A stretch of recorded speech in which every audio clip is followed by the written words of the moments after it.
عبدالرحمن بابا انسان ته وی ډیر احسان فراموشي. الله تعالی د ډیر نعمتونه درکړي، دغه نعمتونو نه فایدې اخلي، خو ولې الله تعالی حکمونه نه مني، د ګناه په کارونو کې لګیایي، ګناهونه نه پرېږدي او په دې تمه یې چې الله تعالی به ماله نور نعمتونه هم راکوي. هغه څه وایي راځئ واورئ.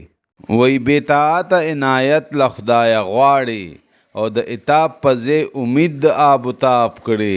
عبدالرحمن بابا وی عجیبه سړی وي، د الله تعالی عبادت نه کوي او لګیا د الله تعالی نه شی نه غواړي.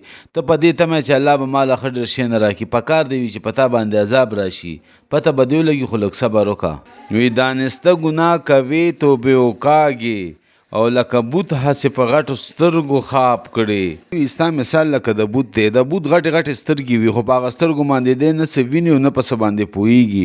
وي ته د کس ته ګناه وکړي او بیا لاړ شې توبې وباسې. هلکه توبې د هغه شیز وکاږه چې تا کومې ګناهونه تا نه په غلطۍ کې شوي، په ناپوهۍ کې شوي، ته خو د کس ته ګناهونه کې تا سره به پوه شي، خو لږ صبر وکړه. او وی په هغو غوږو چې ذکر د خدای اوري، بیا سما په هغه غوږو د رباب کړي، او په هغو شونډو چې حمد و ثنا وایي همغه شونډې بیا ډوبې په شراب کړي. بابا وایي چې الله کوم غوږونه درکړي وي، اول لاړ شي په هغې د الله ذکر واوري، او بیا هلته کې لاړ شي ټنګ ټکور او رباب او ګانې بجانو ته واوري په هغې باندې.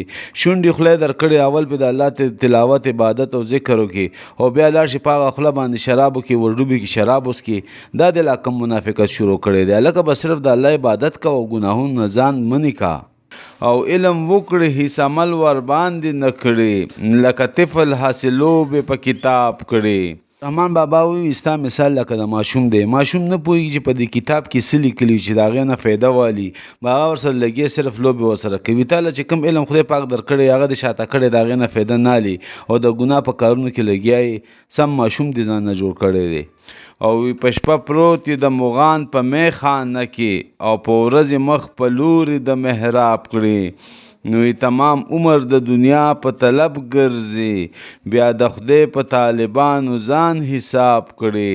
رحمان بابا وی سم منافقت دی شروع کړي. ټوله شپه په شرابخانه کې پروتې ګناهونه کې، او چې سهار شي لاړ شي په محراب کې ودرېږي. ټول عمر دنیا کارونو پسې، دولت پسې منډې تړلې وي او خلکو ته ځان داسې ښیي چې زه ګینې د الله تعالی حاصلول غواړم، الله تعالی رضا کول غواړم. دا د کوم منافقت شروع کړي؟ ټول عمر ګناهونو کې لګي او خلکو ته ښیي چې زه ښه سړی یم. صبر وکړه لږ خیر دی. او وی له خالقه د نه شرم نه حجاب شي، له رحمانه ګوښونې سي حجاب کړي. او اخره کې عبدالرحمن بابا وی چې دا نه خو بې شرمه او کلک سترګې چې الله تعالی د 24 ګنټې ویني، د هغه نه شرمېږي چې د ګناه کارونه پرېږدي.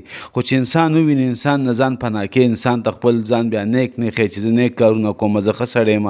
هر څه خو الله ویني، د هغه نه شرم وکړه. الله درته ګوري، ګناهونه پرېږده، ځان نیک کارونو ته دا منافقت ختم کا.